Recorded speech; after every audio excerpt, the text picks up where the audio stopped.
বাঙালির প্রিয় আলু পোস্ত। কিন্তু আলু পোস্ত একঘেয়েমি খেয়ে যখন বিরক্ত হয়ে যাবেন তখন এইভাবে বানিয়ে খাবেন, ভীষণ ভীষণ ভালো লাগবে। এটা আমার একদম চ্যালেঞ্জ।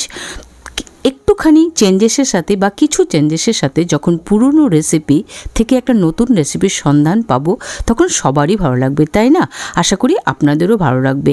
জাস্ট একটু চেঞ্জেসের সাথে আলু পোস্ত বানিয়ে আজকে আপনাদের সঙ্গে শেয়ার করব। যদি ভালো লাগে ভিডিওটাকে লাইক শেয়ার অবশ্যই করবেন এবং চ্যানেল নতুন হলে চ্যানেলকে সাবস্ক্রাইব করে আমার সাথে থাকবেন, এটুকু আশা নিয়ে আজকের রেসিপি শুরু করব। চলুন, আমি শাশ্বতী আপনাদের সবাইকে মানে পুরনো নতুন সবাইকে অভিনন্দন করে আজকের বাঙালির প্রিয় আলু পোস্ত চেঞ্জেসের সাথে আমি আপনাদের সঙ্গে শেয়ার করছি। আলুগুলোকে এরম একটু ডুমো ডুমো করে কেটে নিয়েছি। এর থেকে একটু ছোট করে কাটলে কাটতে পারেন, একটু বড়ও কাটতে পারেন, তবে এরম সাইজই বেস্ট হয়। বানিয়ে নেব পোস্ত বাটা। পোস্ত বাটাটা একটু চেঞ্জেসের সাথে কী কী চেঞ্জ সেটা আমি স্টেপে স্টেপে আপনাদেরকে বলে দেবো।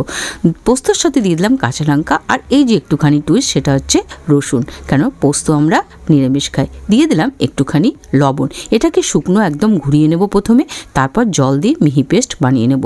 চলুন, কড়াই বসিয়ে দিয়েছি, পেস্ট অলরেডি বানিয়ে ফেলেছি অফ ক্যামেরা। তারপর দিয়ে দেবো সর্ষের তেল। পোস্ত যখন বানাবো অবশ্যই আলু পোস্ত যখন সর্ষের তেল মাস্ট, এটা আমরা সবাই জানি।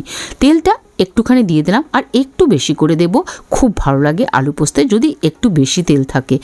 তবে যেটা আমি আজকে বানাচ্ছি বিশেষ করে তার জন্য দিয়ে দিলাম একটা শুকনো লঙ্কা ফোড়নের জন্য। এটা একটু গরম হয়ে গেলে দিয়ে দেবো যথারীতি কালো জিরে। তো কালো জিরেটাও মোটামুটি হাফ টিস্পুন দিয়ে দিলাম। এবার কি দেবো চলুন, এটা হচ্ছে সেকেন্ড চেঞ্জেস, সেটা হচ্ছে পেঁয়াজ। কুচি কুচি করে কেটে রেখেছিলাম একটা মিডিয়াম সাইজের পেঁয়াজ, কেননা আমরা আলু পোস্ত নিরামিষ খাই, আবার বলে দিলাম। তো দুটো চেঞ্জেস করলাম, সেটা হচ্ছে পোস্ত বাটাতে দিলাম রসুন, আর এখানে দিলাম পেঁয়াজ ফোড়নে। একটুখানি ভেজে নেবো এটাকে, তবে বেশি ভাজতে যাব না, কিন্তু এটা জাস্ট কালার চেঞ্জ হবে। তারপর চলে যাব নেক্সট স্টেপে। নেক্সট স্টেপে কী করব, আলু পোস্তে আমরা সবাই জানি, দেখুন এই যে এরম টাইপের একটু ভাজা হবে, জাস্ট কালারটা চেঞ্জ হবে। আলু পোস্তে আমরা হলুদ কম দিই বা অনেকে দিই না আমরা, তো আমি একটুখানি এই তেলের মধ্যে দিয়ে দিলাম, ব্যাস, আর কিন্তু দেব না। একটুখানি দিলাম বিকজ আমি যে বললাম কেন চেঞ্জেসের সাথে আলু পোস্ত। দেখুন কি সুন্দর একটা কালার খুলে গেছে। এইভাবে তেলের মধ্যে দিয়ে দেবেন, কালারটাও সুন্দর আসবে আর রান্নাটা কিন্তু খুব সুন্দর একটা কালার দেবে। আর যখন দেবেন হলুদটা তখন কিন্তু গ্যাসটা কমিয়ে দেবেন, তা নাহলে হলুদটা পুড়ে যাবে। দিয়ে দিলাম আলুটাকে খুব সুন্দর করে কিন্তু ধুয়ে রেখেছিলাম। আর যেটা বললাম, আলু এরমভাবে স্ট্যান্ডার্ড সাইজে কাটলে আলু পোস্ত কিন্তু ভীষণ ভালো লাগে খেতে।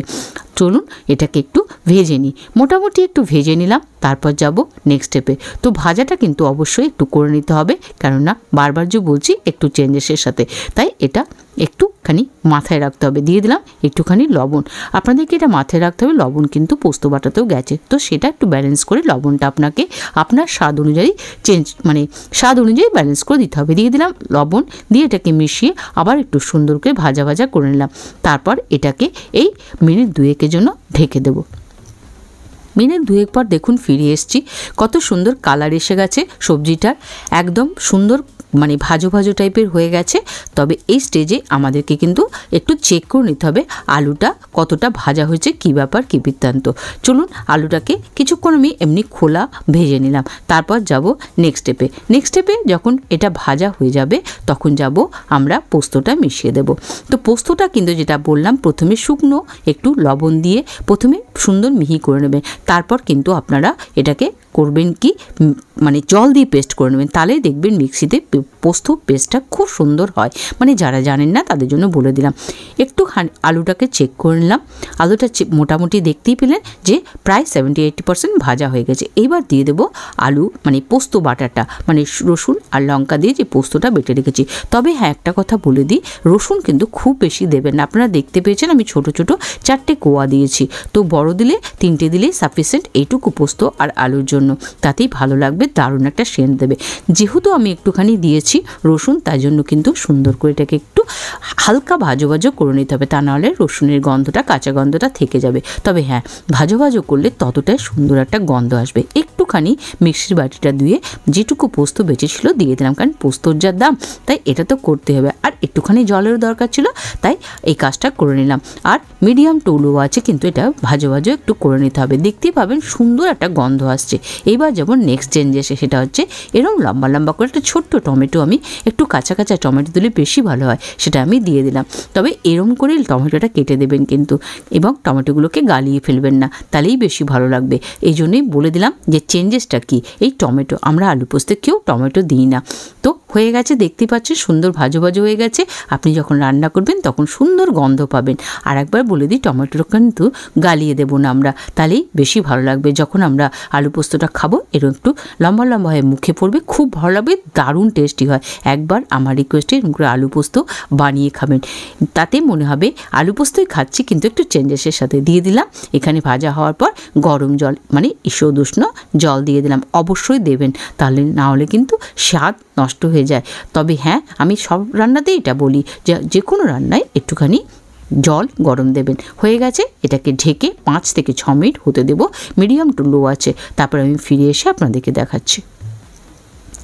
দেখুন জলটা অনেকটা শুকিয়ে গেছে, এবার কিন্তু আর ঢাকবো না। এবারই একটু মোটামুটি মিডিয়াম টু হাই আঁচ করে জলটাকে আমরা শুকিয়ে নেব। আর বাকি একটুখানি আমাদের কি করতে হবে, আলুটা চেক করে নিতে হবে। দেখুন আলু একদম সেদ্ধ হয়ে গেছে, আর একটা দুটো আলু একটুখানি গালিয়ে দিলাম যাতে গ্রেভিটা আমাদের সুন্দর মাখো হয়। যেহেতু আলু পোস্ত, তা চিনি তো দেবই, তাও অনেকেই বলতে পারেন যে পেঁয়াজ রসুন দেওয়া তরকারি দেবেন একটুখানি চিনি, দারুণ ব্যালেন্স হবে। কেন আমরা টমেটো দিয়েছি, তাই টক মিষ্টি একটা দারুণ টেস্ট আসবে। ওই যে বললাম, আর একবার বলে দিচ্ছি, এইভাবে একটু বানিয়ে খেয়ে দেখবেন, আর একঘেয়েমি আলু পোস্তর থেকে। তবে হ্যাঁ, নিরামিষের দিনে খাওয়া যাবে না। তো চেক করে নিলাম, তারপরে দিয়ে দিলাম একটুখানি মিষ্টিটা কিন্তু অল্পই দিলাম আমি। আপনারা কেউ ভয় পাবেন না যে মিষ্টি দিলাম বলে পেঁয়াজ রসুনের তরকারি খেতে বাজে লাগবে। একটু লবণের দরকার ছিল, তাই একটু চেক করে দেখেছি, তাই একটু লবণটা আমি দিয়ে দিলাম। আপনারাও এই সময় একটু লবণ চেক করে। হয়ে গেছে আমাদের আলু পোস্ত। বলুন তো কী বাকি আছে? এবার একটা লাস্ট টাচ আপ, সেটা হচ্ছে একটা কাঁচা লঙ্কা চিড়ে দিয়ে দিলাম, আর দিয়ে দেবো কি ওপর থেকে একটুখানি সর্ষের তেল। এটা দিয়ে একটু ঘাঁটিয়ে আমি এটাকে ঢেকে রাখবো কিছুক্ষণ, তারপরে স্ট্যান্ডিং টাইম দিয়ে আমি চলে যাব এটাকে সার্ভ করতে। দারুণ না? একবার খেয়ে দেখবেন, আশা করি আপনাদের সবার খুব ভালো লাগবে। কিন্তু দারুণ টেস্ট হয়, মানে নর্মাল আলু পোস্তর থেকে এটা একটা হাটকে টেস্ট হয়। তাই একবার অন্য দিনে, নিরামিষের দিনে না, বানিয়ে এই আলু পোস্ত খেয়ে দেখবেন, দারুণ লাগে খেতে। তবে আমি একটু কারি রেখেছি, আপনারাও পারলে এরকম একটু কারি রাখবেন, খুব ভালো লাগবে গরম গরম ভাতে এরকম করে খেতে। তো কেমন লাগলো রেসিপিটা অবশ্যই জানাবেন।